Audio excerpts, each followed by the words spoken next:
does. I hope you've all had a good summer so far and holidays where possible. I'll be very grateful if everyone could remain on mute so that it helps the flow of the conversation and doesn't interfere with the recording. It is being recorded today. And if you have any questions for Diana Darke, if you could kindly submit them in the chat, and we'll try to get through those through in the Q&A. So I think today we're very privileged to have Diana to speak to us on what I think is a very exciting topic, and one that lies at the heart of so much of what Caabu does. It's a very clear example of how we in Europe still fail to give credit to other civilizations, in this case the Islamic civilization, for its extraordinary contribution to Western culture and civilization. And indeed, judging by some of the reaction to the Guardian article you may have seen about the book and so forth, there are still many people who wish to deny this or to do it down or to deny any association with the Islamic world whatsoever.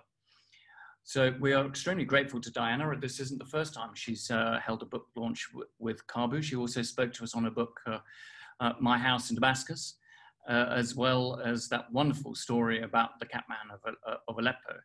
And she talks with extraordinary authority on this issue. She herself did an MA in Islamic art and architecture at SOAS.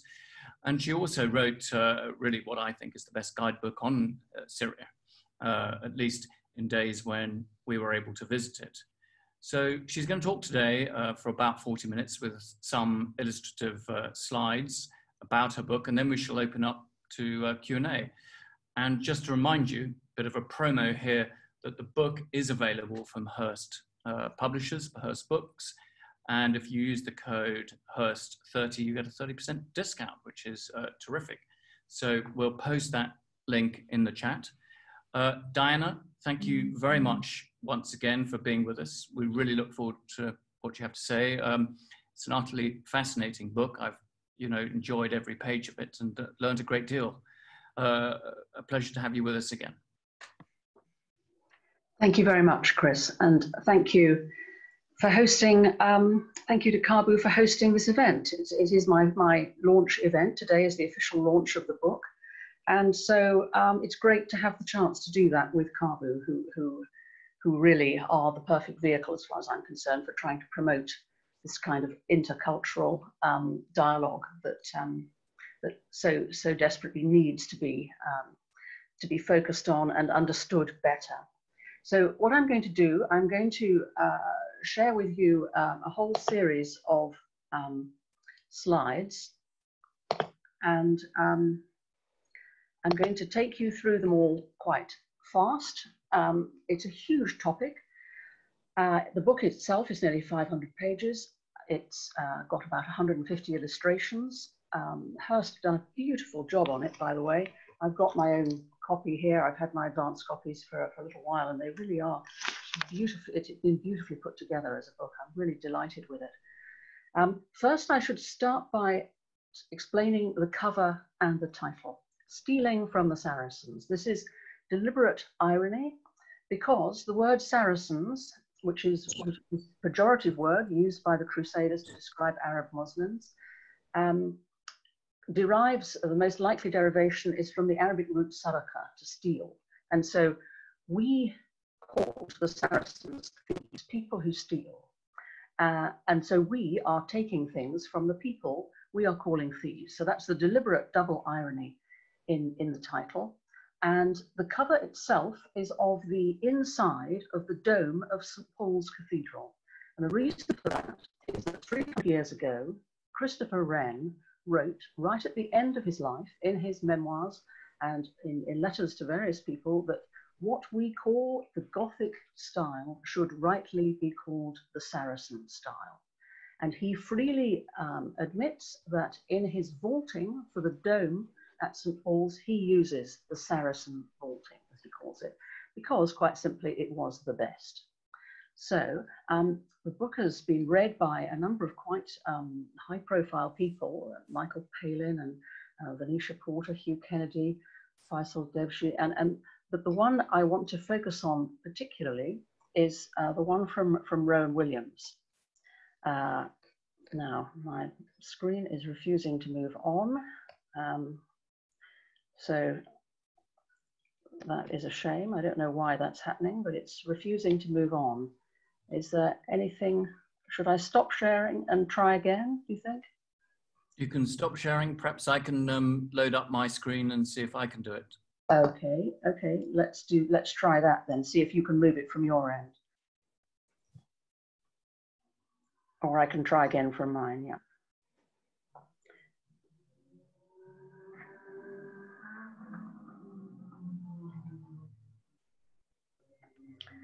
Okay, that's it, perfect, perfect. So I'll just, if I stick my hand up, that means go on to the next slide, Chris, that will be wonderful.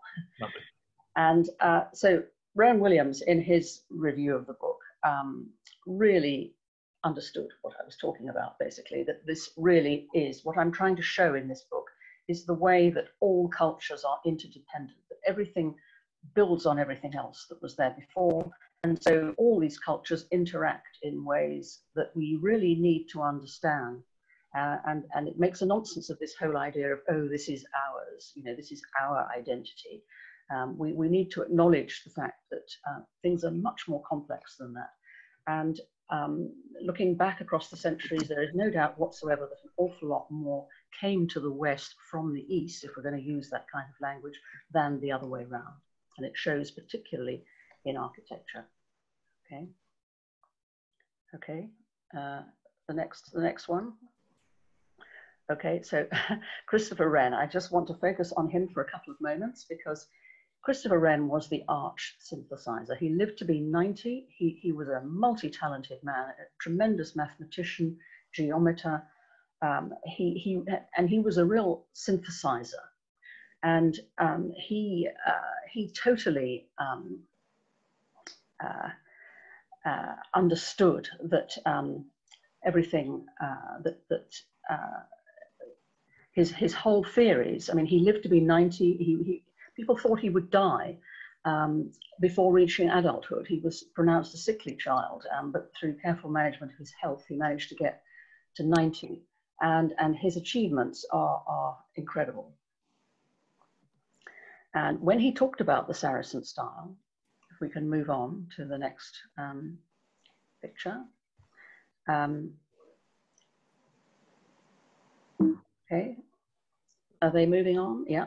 So he, in his writings, he mentions several buildings that he specifically says are built in the Saracen style. So this one, St. Stephen's at Vienna, and then the next one, Strasbourg Cathedral, and the next one, St. Mark's in Venice, and the next one, Burgos Cathedral in Spain. So he mentions those four by name. And but of course, what art historians today think is the very first Gothic building, Gothic as we call it today, a term which didn't even exist until the 1550s. It was coined at the same time as the Renaissance by an Italian art critic called Giorgio Vasari. So before that, it was just called the Opus Frangenicum, the work of the Franks. And so this is Saint-Denis, the Basilica of Saint-Denis, and the abbot Suger here at Saint-Denis is meant to have been the first person to use Gothic architecture. Although when you go there today, very little of what he did back in the 12th century actually remains. Most of what this picture is here is actually following centuries, as we find so often with these Gothic buildings. Actually, things are constantly evolving, and new areas are developed. And one of the things that Abbot Suger, the abbot at Saint-Denis, who was a very, very powerful man, what he did was very influenced by the philosophy of light. So he became very influenced by the philosophy of somebody called Dionysius, or Denis, as he's known, Saint-Denis. And this person, Denis, is meant to have been the apostle of St. Paul. And he becomes, in a way that I found repeatedly in the book, his identity becomes conflated, confused with the patron saint of France, who's in fact a 3rd century martyr. And this statue here shows the martyr Denis holding his own head because he was decapitated. This statue is from the facade of Notre Dame in Paris. And so this whole, the two identities become conflated of the apostle of Paul and the patron saint of France, except that in later centuries, so well after the Gothic period, long after Abbot Suger had died, later scholars discovered that this Denis, so-called, who wrote a very influential book called The Celestial Hierarchies, all about the philosophy of light and God being light, he, Dionysius, turned out to be a fraud. And so today he's called Pseudo-Dionysius, Pseudo-Denis, and he turns out to have been an early 6th century Syrian monk, writing as if he was the apostle of St. Paul. So the whole thing is built on a complete conflation of 3 Denises. So through the book, I start calling him from this point Syrian Denis, because he's quite a key figure, and he keeps coming back in the narrative. So Syrian Denis takes us to Syria. Now, early Christianity, the very first buildings of the very first church is actually in Dura Europos, a house church. And then the next earliest Christian buildings are grouped together in this extraordinary collection in northwest Syria, in what is today Idlib province, called the Dead Cities. And they were finally recognized as a UNESCO World Heritage Site in 2011, just after the war had started. And together they form about 2,000 churches in this group of buildings. They're all in stone, so they're remarkably well preserved. And they form this, in stone. It's there to see the transition from pagan architecture into early Christian architecture. So you see the beginnings of Christian architecture, which of course took several centuries to actually appear. So one of these cities is Kalblause, one of the churches, and Kalblause is one of the best preserved extant churches that is built in this style of twin towers with twin towers with flanking a monumental arch for pilgrims to enter, because it was on the pilgrimage route to St. Simeon's Basilica, which was at the time the main church, the main pilgrimage center in the world. Are you able to move on? Right, okay, now this is a drawing, a reconstruction of Kalblause 150 years ago, when a French archaeologist called Melchior de Vauquet was there, and so he has recreated what it would look like just 150 years ago. So you can see a star there, the twin towers flanking the monumental arch on the pilgrimage route. Next one. So here we have St. Simeon's Basilica, which was the goal of the pilgrimage. Now, this was a tremendously powerful shrine. It was the Santiago de Compostela of its day. And so influential was it that pilgrims would come even from Britain and from all over Europe to visit the shrine, which was at the time the biggest church anywhere in Christendom, for 50 years before Hagia Sophia was built. So just to give you a sense of how influential he was, this mosaic here is of St. Simeon on his pillar. St. Simeon stylitis, he preached from the top of this pillar, a stylite, that's why he's called that. So this is in St. Mark's in Venice. And next slide. Here in France, in the department of Seine-et-Marne, is an entire village called St. Simeon, which I visited in July. And this is the church. I mean, it's like stepping into a fragment of Syria. Quite extraordinary. They've still got relics of St. Simeon. They've got statues. They've got a stained glass window above the altar there. So the influence is really quite quite dramatic. Next picture. So this is those slides are to show the early Christian architecture and influences that were coming out of Syria in those critical early centuries of the 4th, 5th, and 6th centuries. Now we move to when Islam takes over this part of the world, and the Umayyads come in 661, and they reign until 750. And this is the first period then of where you have true Arab art and architecture. And their first statement building is the Dome of the Rock in Jerusalem, which, as you can see, is another sort of blended building, because each thing builds on what came before. And so here, Abdul Malik, the caliph, he blended the idea of an octagon. So it's similar to early Christian martyria, but whereas they would always have the mosaics on the inside, here the Dome of the Rock has got them all on the outside, as well as this inscription along the top, admonishing Christians for believing in the Trinity, for believing in 3 gods rather than just 1 God. And this building becomes terrifically influential and is later mistaken for a Christian shrine by the Crusaders, as I'll explain. Next one. So this is the inside of the Dome of the Rock. And this is the first place where in the circumambulatory, inside under the dome, you get the first pointed arches appearing, and you get the first trefoil arches appearing just under the dome, right at the top there. And these become absolutely key features, of course, in what later develops in Gothic architecture in Europe. But the Umayyads, next picture, have a particular style that is very very effusive.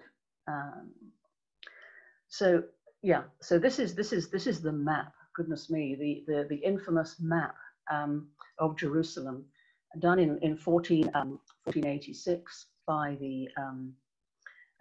a pilgrim visiting Jerusalem at the time, and on it, this is the Dome of the Rock in the center, and it's labeled the Temple of Solomon.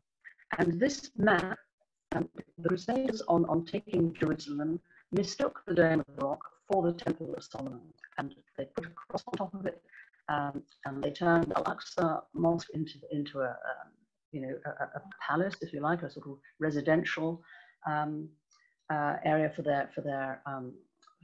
everybody, and they kept very aloof, it would appear, from the population, because they mistook it to the extent that Christian churches, the round Templar churches like the one in London, the Templar church there, are all modelled on the Dome of the Rock, thinking this was a Christian shrine. And this map was the first pictorial representation, the first printed map of Jerusalem in the 15th century. And it was so popular, it was reprinted many times, went into many languages, and so it perpetuated this myth that the Dome of the Rock was a Christian shrine in the heart of Jerusalem. So, next picture. So this is another example of the trefoil arch. Now, throughout my researches, I was immensely helped by the tremendous work that early scholars have done. So a man called Robert Hamilton, who is sadly dead now, but he wrote the most incredible study of an Umayyad palace called Khirbat al-Mafja, which is in the West Bank, very close to Jericho. And he was excavating there for many seasons until 1948, and then the creation of Israel. The archaeological team was ended, and everything came to an end. But he managed to put his work into this tremendously detailed book, where even the parapets on the palace show the trefoil arch there. And another discovery that he made, and he was meticulous in these drawings, he discovered that a window high up in the pediment of the palace, the audience hall, seemed to be a special kind of ornamental window. And so he recreates this and shows that it is, in fact, it could well be a kind of early rose window from which later Christianity took it into cathedrals in the same position there on the main, and its purpose was always to let in decorative light, because even Umayyad buildings in mosques and in secular situations, they did actually carry coloured glass from quite an early date. Most of it is lost now, but they did carry early glass. Next picture. And so the Umayyads, again, this is the front of the Damascus National Museum, where another one of the Umayyad palaces, Qasr al-Khawarizmi, has been recreated into the main entrance of the museum. It's difficult to see on this picture, but it has the typical very effusive, if you can move on. So this is the very typical effusive detailed art of the Umayyads. This is in fact from Qasr al-Khawarizmi, another Umayyad palace, which is preserved in Berlin in the Pergamon Museum. Absolutely stunning. You can get right up close to it, and you can see this sort of effusiveness. I mean, Oleg Grabar, a famous art historian who sadly is now also dead, he described Umayyad art as the improvisation art. It's so sort of exuberant. Everything is covered. It's nature and man and everything intertwined, and it's just bursting over all the surfaces in a way that later Gothic cathedrals do exactly the same.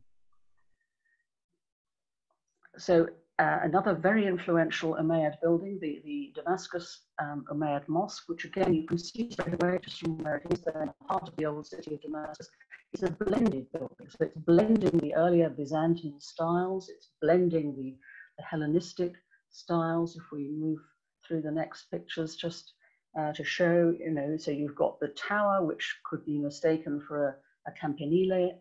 These square towers, which were on many churches across Syria at the time, were pulled in to be reused as a style in the mosque. And Islam didn't make any attempt to wipe out the earlier civilizations. It absorbed them, it synthesized them into something new again. So if we can see the next picture, these are the mosaics on the main courtyard facade of the Damascus Umayyad Mosque. And again, you can just see there how synthesized this is, how it's using the Islamic art iconography of sort of visions of paradise. So it's the gold and the green, the trees, the gardens, but it's taken the three windows there, the sort of Trinity windows, if you like, which you will have seen in the churches all over Syria, and the Hellenistic columns and capitals. So again, it's kind of new synthesis, completely unlike anything that had been seen before. Next picture. And this is in the courtyard of the Damascus Mosque. Again, the mosaics, the styles that become, some of which are clearly, I mean, the Byzantine mosaics were very, very famous, and early monasteries. I mean, the Abbey of Iona in Scotland, the biographer of St. Columba writes that Irish monks were sent to Syria to acquaint themselves with early Christian styles and how to architecture of monasteries. And there are many recorded instances where bishops actually ask the Byzantine emperor to send the workmen and to send the artists to help decorate their churches. And so the evidence is there, it's all recorded by the bishops themselves. So that's how we know so much about it. Next picture. This is just a detail of that same building. And then this, still with the Umayyads, here we have Anjar, another UNESCO World Heritage Site in the Bekaa Valley, the only surviving Umayyad city, a trading city. And here you see their distinctive two-tone style of brickwork, the style with stone alternating with the bricks. And next picture, this is in the Grand Palace. They also go for these sort of double-decker arches everywhere. It's a very typical Umayyad style. You see it inside the Damascus Umayyad Mosque as well. In the next picture. So that's the Umayyads. They lay the groundwork of all these new features that come into the architecture of the region. And so when the Umayyads end, when the Abbasids come in and slaughter the entire Umayyad family, but one Umayyad prince manages to escape, Abdurrahman. He manages to get all the way across North Africa and to found Damascus in Spain, if you like. What he does when he reaches Cordoba, after many battles and a lot of trials and tribulations, he finally is able to make an architectural statement. And the building he chooses to build is the Cordoba Mesquita, as it's known today, which is directly influenced by what he knew in Damascus. It is essentially taking these double-decker styles and using the two-tone brickwork here. His dynastic colors were red and white, so this is why you have that in the arches. And the next picture.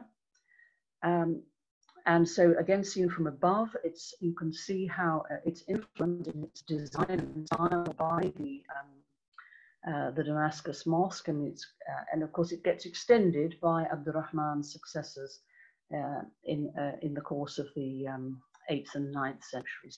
Next picture. So here is the mihrab inside the Cordoba Mesquita, and what has it got directly above it? Trefoil arches in a little row of 7 of them there along the top. I mean, in pride of place in the mihrab. So, you know, the trefoil arch, I mean, the Cordoba Mesquita in the next pictures you'll see are just full of arches. I mean, the Umayyads loved arches, so they invented these multifoil arches, as they're known, the ones that have more than 3. So these ones are 1, 2, 3, 4, 5. And then, of course, when in the Reconquista, when the mosque was converted into, well, a cathedral was built, planted right in the middle, and the whole building was appropriated as a church. And crucifixes are now in all the arches. And in the next pictures, you'll see that this, in fact, is the synagogue. So the Jewish styles are following the same styles. Very interestingly, you go into the synagogue in Cordoba and you see exactly the same patterns and arches. Okay, next picture. And these are the arches all the way along the outer gates of the Mesquita. So you will see how much the Umayyads loved ornamentation in arches. So you've got all the different types. You've got blind arches, you've got ogee arches here, you've got colonnades of arches. Next picture. And then inside, you've got the most extraordinary vaulting system that develops here in an extraordinary way. This is the first time that Muslim masons are using Islamic vaulting techniques on European soil here in Cordoba.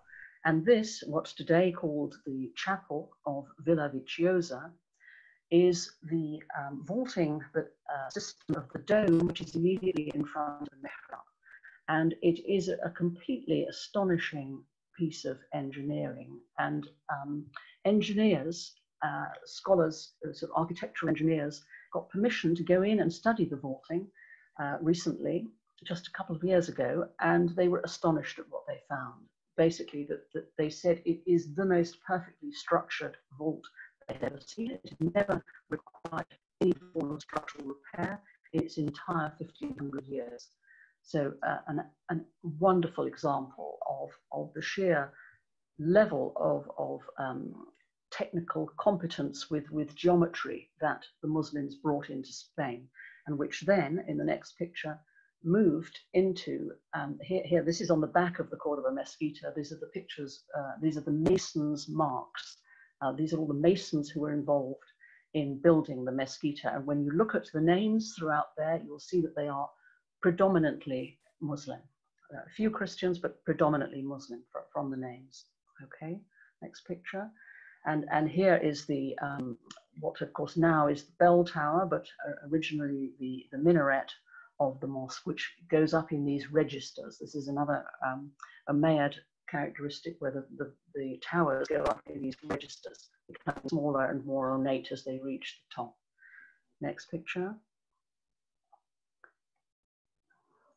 And in Medina to Zahra, this is right at the end of the Umayyad dynasty now. This is in the 10th century. So this is the final flourish, if you like, of Muslim architecture in Andalusia.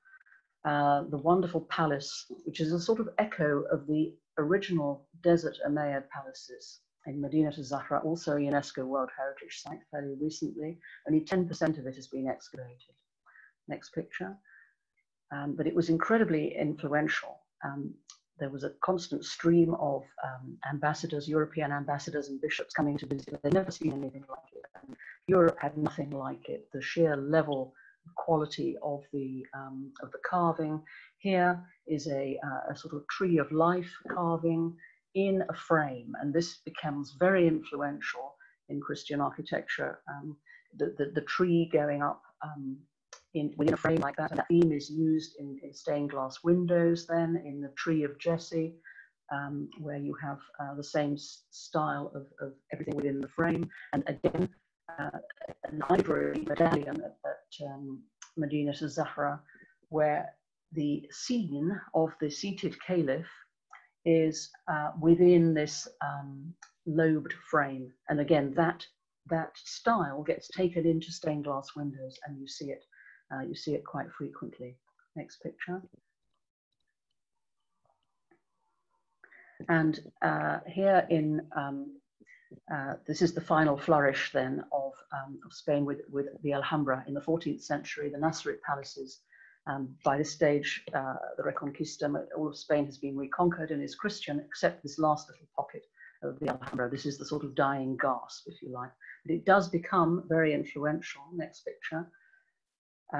For European travelers. So you could see again this sort of effusiveness, the fact that every surface is covered with very, very delicate and fine carving.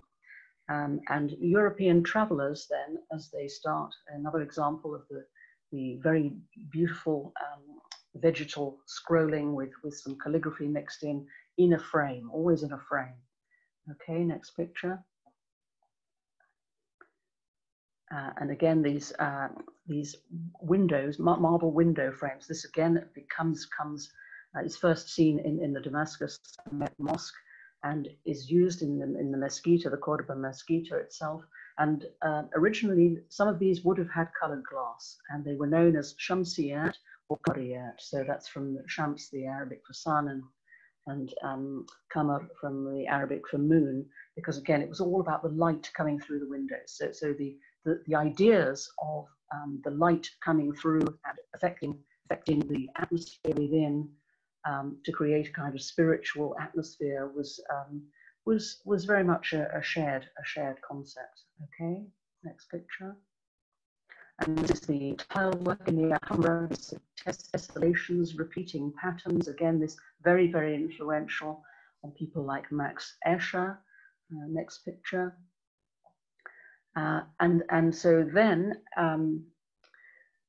we now start looking at other ways. So beyond Spain now. So we've looked at Spain, and of course, just to finish that on the later European travelers who visited Spain, people like Owen Jones, who spent 6 months sketching in the Alhambra, and he was so influenced by the designs and colors that he saw there, that he then produced his very famous pattern book, and he was then one of the founder members of what became London's V&A Museum. So now looking at other ways beyond Spain. So Spain is obviously one of the major ways that all these Islamic influences entered Europe into the churches from there, and were used then in the pilgrimage route, incidentally, that the churches that went to Santiago de Compostela started to take on Islamic styles, like the Puri Cathedral, many examples, which I don't have enough pictures to show you, but are actually illustrated in the book. So this picture here is Amalfi, and Amalfi becomes another key route for influences to enter Europe from the Islamic world, because the Amalfi merchants were trading with Cairo, with Syria, with many places in the Eastern Mediterranean, and they saw the pointed arches of the Ibn Tulun Mosque and decided they liked it, and And the merchants funded the Cathedral of St. Andrew here in Amalfi and introduced the pointed arches. Then an abbot, the abbot of Monte Cassino, very powerful figure, Benedictine abbot, came to visit Amalfi to buy some lavish silks for the Holy Roman Emperor to be, as a sort of bribe to keep on the right side of him. And he sees the pointed arches and thinks, I want those in my monastery. So he orders the same ones, the same workmen, the same materials. And so the workmen are sent to his abbey in Monte Cassino. And then the abbot of Cluny, the most powerful Benedictine monastery anywhere in Europe, visits Monte Cassino, also sees these pointed arches and says, right, I want those too. And so he institutes a huge building program and copies the pointed arches, which then, once the most powerful Benedictine monastery is doing this, of course, it spreads everywhere and it really starts to take off. Next picture. So this is also in Amalfi, the Cloister of Paradise. The whole concept of cloisters, incidentally, also comes into Europe from southern Syria. The first examples are seen there. As I explain all of that in the book. Next picture. This is at Le Puy now, the cathedral I mentioned on the Santiago de Compostela route. You can see the two-tone arches that they've taken in, the cloister, and many little designs that they start to feature. They've even got a sort of pseudo-Kufic inscription that they copy. They have no idea what it means, but the mistake that the Crusaders make was to think that the writing around the Dome of the Rock was the language of Christ, and so they started to copy it as a sort of holy writing. Next picture. St. Mark's in Venice. Now, Venice is another very major place through trade that a lot of the influences come in. Huge, and here another example of what I'm using in the book for this research is a wonderful work by Deborah Howard, Venice in the East. I mean, she devotes 10 years of her life to all the researches on this. So it's wonderful for somebody like me to come along, and she's done all the hard work, and I can just come along and join the dots, basically, to link up all the things that she has discovered. And she points out so many things about Venice that have come in from the Arab world. If next pictures, we can show some of the detail.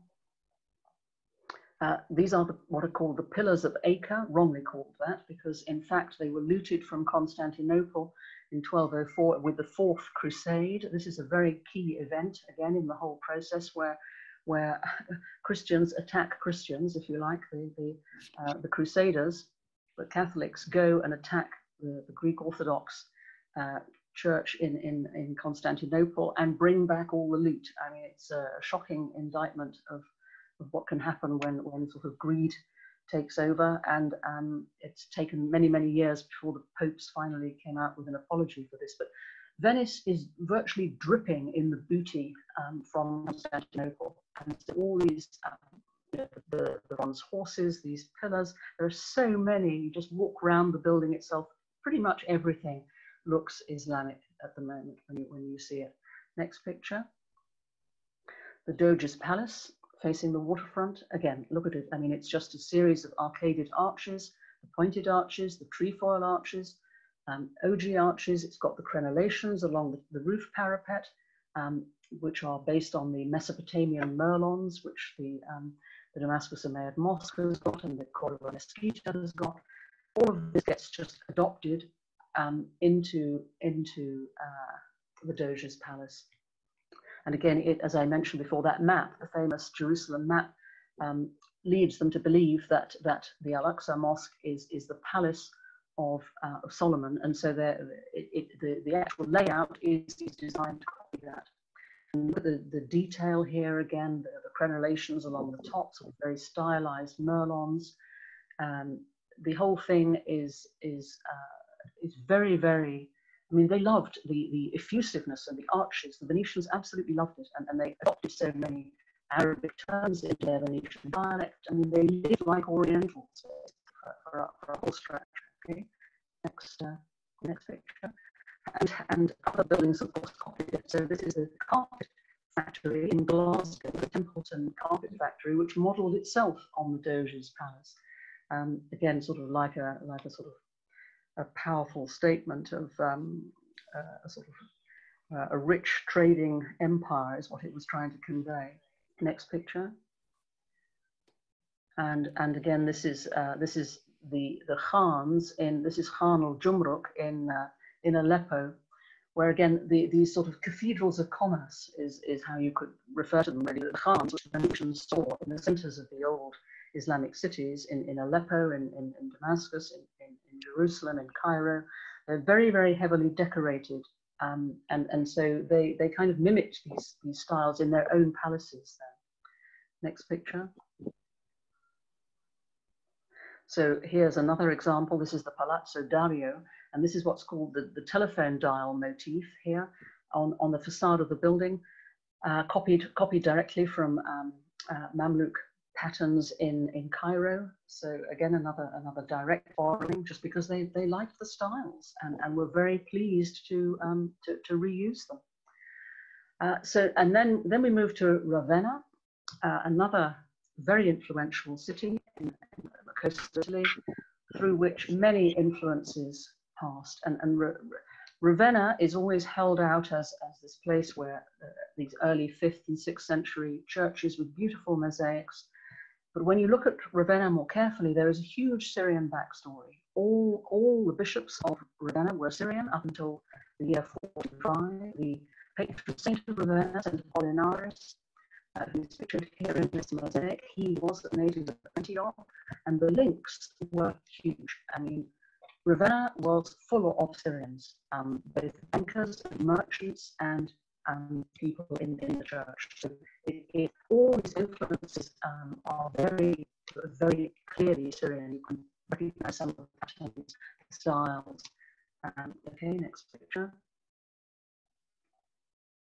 This is Ravenna again. And the Syrian motifs there, the Lamb of God in the center of these early Christian thinking of the Lamb of God, the early hymns. So much of this is taken from the early Syriac church and finds its way into European art, and of course, the Lamb of God, the Light of God, the shepherd. All of these terms become, and even the cross itself.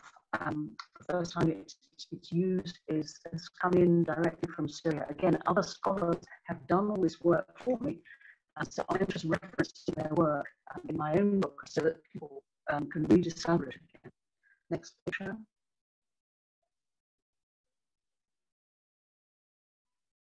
And this is then in Sicily, another route through which Islamic influences enter. This is Palermo, the Capella Palatina, built by the Norman Franks. Next picture. And this is the ceiling, the Muqarnas heavily carved ceiling, again directly copied from the Islamic world, because Roger II was very, very influenced by Islamic art and architecture, and essentially dressed like an Oriental. And so many of his styles again found their way into Europe through Sicily. Next picture. And Cyprus now. When the Crusaders lost the Holy Land, they retreated to Cyprus, and so you have got cathedrals in Cyprus. This one is in Famagusta, St. Nicholas. The next picture. And of course, it then has the distinction of still being there, and it is the only Gothic cathedral in the world in use today as a mosque, which is why the inside is completely whitewashed. And actually, what it's done is to preserve the purity, in a sense, of the building. It hasn't been added to and altered or restored in any way. So it is quite an interesting example of that period of Gothic, showing all the truthful arches, the pointed arches, all the ceilings. Next picture. And the other discovery, again, based on the work of others, I came across a remarkable book by a German scholar called Meyer, who spent 10 years researching Saracen heraldry. And to my astonishment, his work showed that fleur-de-lis and the lion were used as heraldic symbols. Well, they were used as symbols on the helmets of Syrian, on the plains of Syria. He describes it as basically they had a jousting game tournament called Jareed, which is presumably what our jousting comes from, and the knights, the fighters, the horsemen, had special helmets. So one had a nose plate, for example, that terminated in a fleur-de-lis. So they go back and they actually predate the use of this kind of use of heraldry in Europe, and the Crusaders brought this back and popularized it and used it differently. I mean, in the Muslim world, it wasn't used as a sort of dynastic thing. It was much more a case of smaller. It was associated with land and hierarchy or anything of that sort. Next picture. And alchemy. This is on the front of Notre Dame. There is a representation of alchemy, and this is an acknowledgement of how the Arab world, they were the first to come up with. You can have the next picture of stained glass. Stained glass, again, was a sort of accidental discovery in my researches. Again, people have done analysis on the early stained glass windows in France and in this country here in Caabu and New York. There is what they call the Islamic composition of glass itself. The raw materials all shipped in by the Crusaders and later when the Venetians took over the glass industry, they shipped it in as well and kept it all secret on the island of Murano. Syria was the world leader in glass manufacture, and it had the best raw materials. And because this is what gives the early stained glass incredible richness, because they used this plant called shnan, made from, this was used as the flux in glass manufacture. Because it has this impurities in it, it gives these uneven surfaces and bubbles inside. And it makes anything, when the light passes through, it gives a kind of spiritual quality to the light. And so it's extraordinary to think that most of the early glass in all of our European stained glass windows in the cathedrals, the raw materials themselves have come from Syria. And then the next picture, the Syrians then also invented the technique of painting enamel paint onto glass. And this is becomes a very big skill that that the Damascenes develop, and it's also developed in Cairo. And the Venetians learn about this technology, and when a fatal blow is dealt to Damascus and all its craft industries by the invasion of Tamerlane in 1401, and all the craftsmen are taken back to Samarkand, Venice suddenly has the monopoly on all of this. And so the technique of painting directly onto a stained glass window, as if it is a canvas, essentially, you paint the entire scene on, and then that technique was originated in Damascus. So you can tell the difference immediately here because of the bars. You've got the regular bars of the glazing, so you know that that is the enamel technique that was first discovered in Damascus, and then kept a secret in Venice. But the Venetians really appreciated the Syrian raw materials, and in their recipes they even talked about the cinders of Syria were an essential ingredient. Next picture.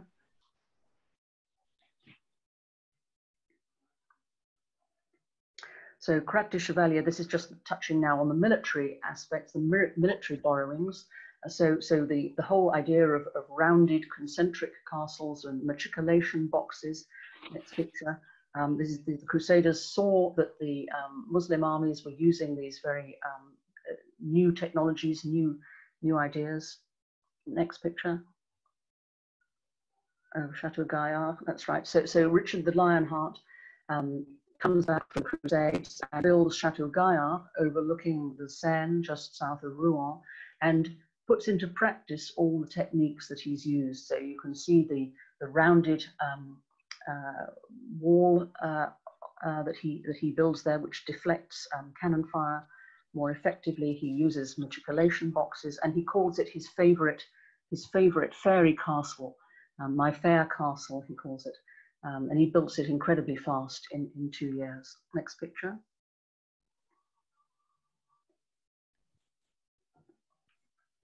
So moving on now to the Ottoman period. So here we have obviously Hagia Sophia. There's a whole chapter now devoted to the domes and the way in which the technology of the domes starts. And Hagia Sophia is if you go to the next picture now, you can see that Hagia Sophia does not have a double dome, as it's called. So it is not using the Islamic technique in its dome. But it is, in fact, Hagia Sophia, the dome, much vaunted, kept falling down, had to be repaired, fell down after 20 years. It's been repaired many times and buttressed and rebuttressed. And next picture. But it becomes a challenge for future Ottoman sultans to try to outdo it. And the Seljuks, meanwhile, are developing the double dome, as it's called. This is the Mevlana Museum in Konya. And the Seljuks have the first to develop this kind of double dome, where you have the exterior dome, and inside you have an inner shell, and that enables you to get the higher profile without having all the structural issues. And this is the technique that Christopher Wren goes on to use at St. Paul's. In fact, he goes for a triple dome. Okay, next picture. So again, in Anatolia, you have under the Seljuks a place called Divri, which is another UNESCO World Heritage Site, where all the effusive carving is focused on the portal, the main portal, in a way that, again, the Gothic cathedrals do exactly this. I mean, this, if you like, could be called Turkish Gothic. It's a remarkably detailed portal. The quality of the stone craftsmanship is enormous. Next picture. And this is some of the detail work there of the portal in Divri. And again, you can almost recognize this sort of effusiveness, this nature and man sort of blended. There are birds. There is actually a person, they think it's the founder, entangled in all this effusive stucco work and carving as well. Next picture. And Florence now is the first time that in Europe the double dome is used by Brunelleschi when he builds the famous dome at Florence. And you see how the tower has got the registers there, the 4 registers going up, becoming more decorated as it goes to the top. And this then becomes a very influential dome, which of course Michelangelo himself worked on towards the end of his life. Next picture. And so then with the Ottomans, you have this whole thing about how architecture, so here I compare Wren with Sinan, about how they both worked for the rulers of their time. They overlapped, well, they were about 100 years or so apart, about 130 years apart. Sinan was earlier. But he worked for 3 sultans and was very conscious of how he built architecture as a statement to dominate the skyline. And so that's what he did for the 3 sultans. And Christopher Wren also was very aware of the political aspect of architecture, that it is a statement and it makes people love their country if they can have pride in the monuments. Next picture. So now coming now to the revivals, the Gothic revival. So the Houses of Parliament are directly Gothic revival. Big Ben going up in registers there, becoming more ornate as it goes to the top. It's covered in arches, trefoil arches, pointed arches, ogee arches. Next picture. This is some of the detail of the Houses of Parliament. Again, you can see all the little the ogee and trefoil arches everywhere, and the whole surface is covered in them. Next picture. The revival in the Royal Pavilion at in Brighton. Again, you can see all the features there, the multifoil arches, as we saw in Spain. You've got the the onion domes, like as it was wrongly depicted, the Dome of the Rock as having, and you've got the little crenellations like the merlons that again you see in Damascus, you see them in Cordova and the Mesquita, and you see them in Venice on the Doge's Palace. And the chimneys have been made into sort of fake minarets, a sort of complete fantasy Gothic revival. Next picture. And Montmartre itself also states on its own website that it has been influenced by Islamic architecture. This is, of course, the site that marks where Denis, who we started at the beginning, Syrian Denis, was martyred. Of course, which Denis it was who was martyred there, but this is where the decapitated saint is meant to have finally fallen, and his tomb, Montmartre, marks his tomb there in Paris, overlooking the center of Paris. Next picture. And then we come as the final thing to the Sagrada Familia. Now this is the absolute peak by Gaudi, who again openly acknowledges his debt to Islamic architecture, and for him, he sees God, if you like. He's a deeply religious man. He sees God in the spatial uncertainties in a building, and he never drew anything down. He improvised everything. If we can look at the next picture to show the detail, again this effusive carving on the Nativity facade. He never didn't draw plans. He did everything from models basically, and then the final picture.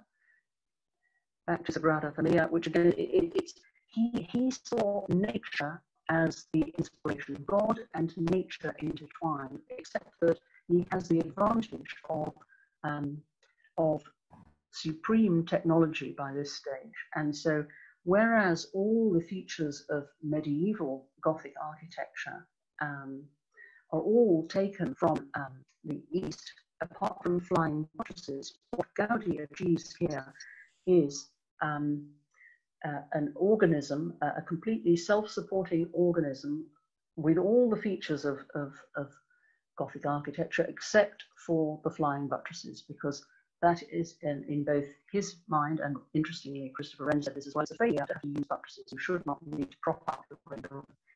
And so Gaudi, if you like, he almost deserves a special category of his own called something like Hispano-Saracenic Gothic, if you're going to put labels onto these things. But the point I'm trying to make here is that everything is blended into everything. Everything builds on everything else, and Gaudi is the absolute peak. And of course, Sagrada Familia is still not actually complete. It's meant to be completed in 2026, 100 years after Gaudi himself died.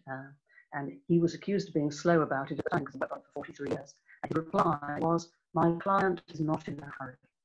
Wonderful, wonderful final way to finish.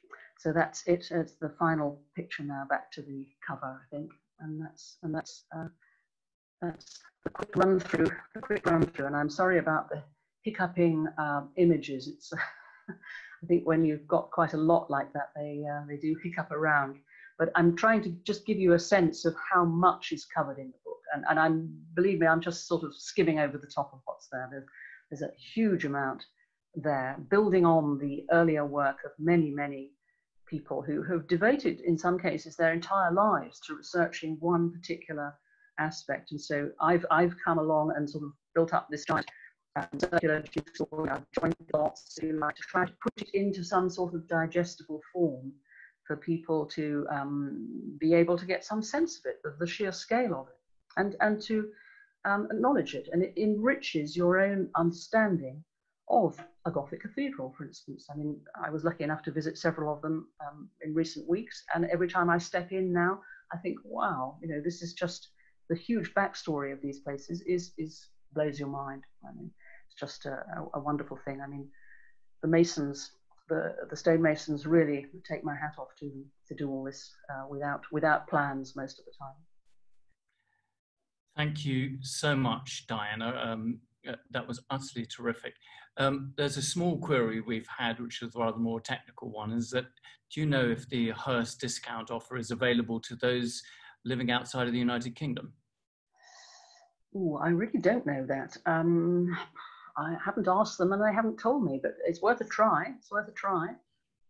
Well, that's the advice. We did spread the link. I mean, I just had one small comment. I mean, looking at it, is Gothic not really one of the most misleading terms in architecture?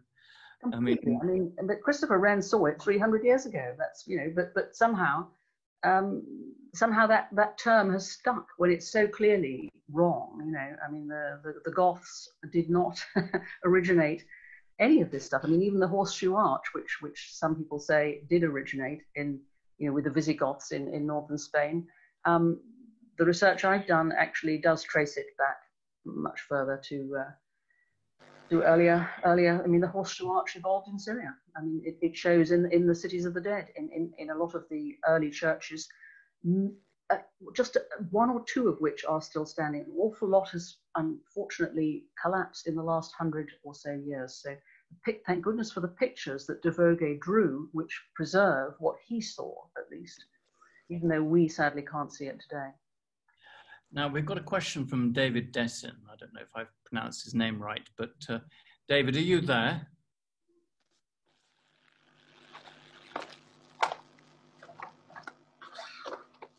Hello, yes, I'm here. If you'd like to put your question to Diana. Yes, I had a question. Thanks first for the wonderful lecture. I have one question about an article that was written in Belgium on your book, which was mostly based on the article in The Guardian. And there was one reference to the belfries. We have many belfries. The belfry towers. We have many. Oh, belfries. Yes, yes. Belfries. We have many of those in Belgium, and it was mentioned that they were inspired by minarets. And I was wondering if that's true, and if you could elaborate on that. Well, I think the jury is out on that one. I'm not myself totally convinced about that. I mean, I put all the arguments in the book, and I show quite a lot of pictures. The earliest minaret is thought to have been on the Damascus Mosque itself. They're not the ones you see today. This is the trouble. So often you can be misled by what you're looking at today, because, you know, these things get added to. An earthquake comes along, something collapses, it's rebuilt. So you mustn't be misled by what you're looking at now. You have to go dig back and see what was there when it was built, so that you can sort of excavate what all the influences were. Quite a lot of people have made arguments for the fact that the minaret influenced the church towers and belfries, and others, you know, argue against it. I'm sort of sitting on the fence on that one. I'm not completely 100% sure about it. I think, you know, it's up for grabs, that one. Okay, no, thank you for that. Abigail Abisalit Metzger. Sorry, I might be pronouncing your name wrong, Abigail. Are you there?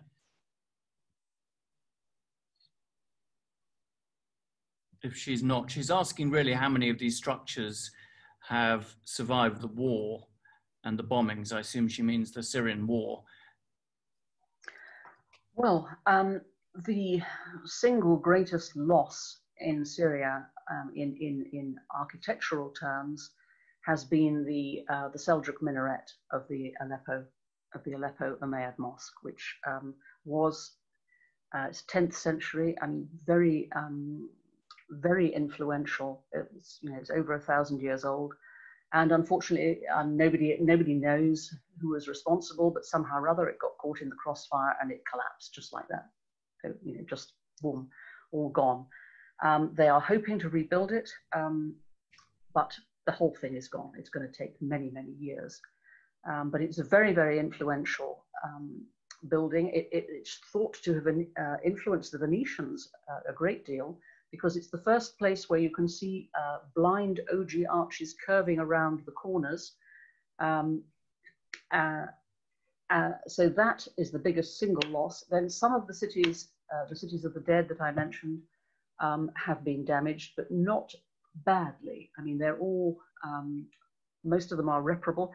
Although St. Simeon's Basilica itself, the Russians dropped a bomb on it. It's a Turkish observation post. And so Russia dropped a bomb on it, and the remains of the pillar of St. Simeon is meant to have been blown off and blown to smithereens. Um, it's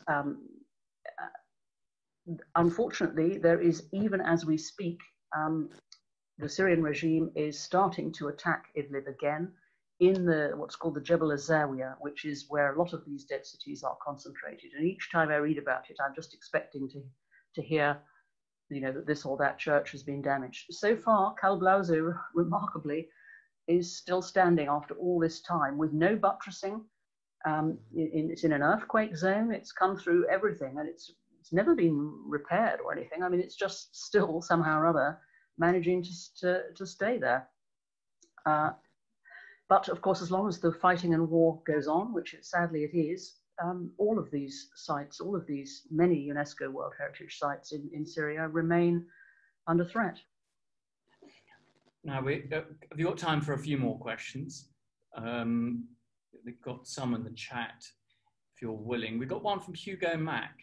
Hugo, are you there? Hi, Chris, I'm here. Thanks, Diana. That was so interesting. To nutshell my question, you very interestingly showed us how there has been a lot of influence on Europe, both in style and structure, and both in religious architecture and in military architecture. But can you tell us a bit what you think about why the Europeans were influenced? What was it about Europe at the time that made this so influential on European thinking about structure and style? Was it a fashion, or was it the excellence of the engineering, for example? Maybe there's another answer. Tell us more. Well, that's, you see, it's not that simple. That's the thing. I mean, it comes in so many different ways over a period of centuries, and the influences. One of the things I learned in the research is actually how slowly these influences do come in, and how slowly, for instance, the pointedness of the arches comes in.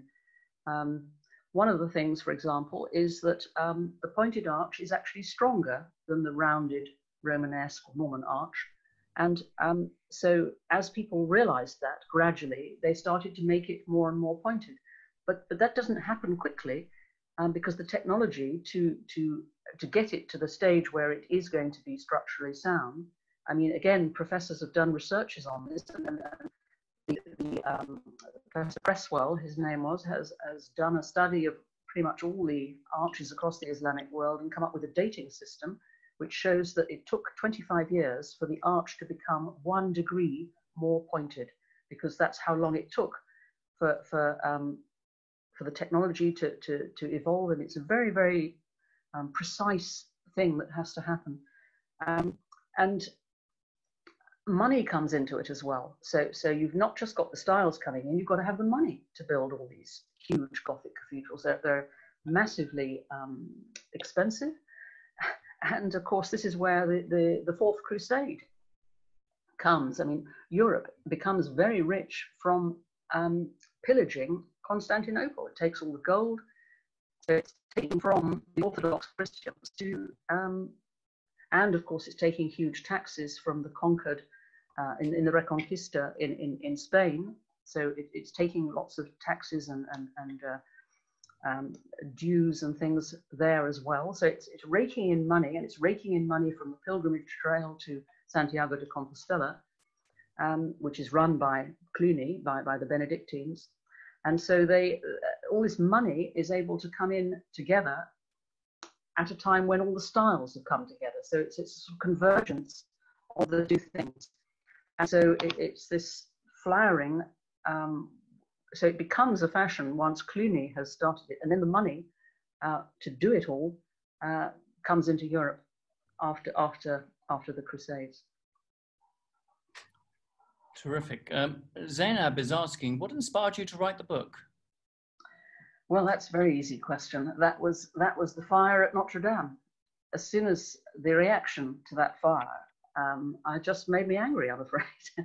When everybody was trying to sort of say this great symbol of French identity, and I was thinking, oh, wait a minute, you know, don't people realize that this building is not nearly as European as people think? You know, shouldn't some sort of given to where I came from.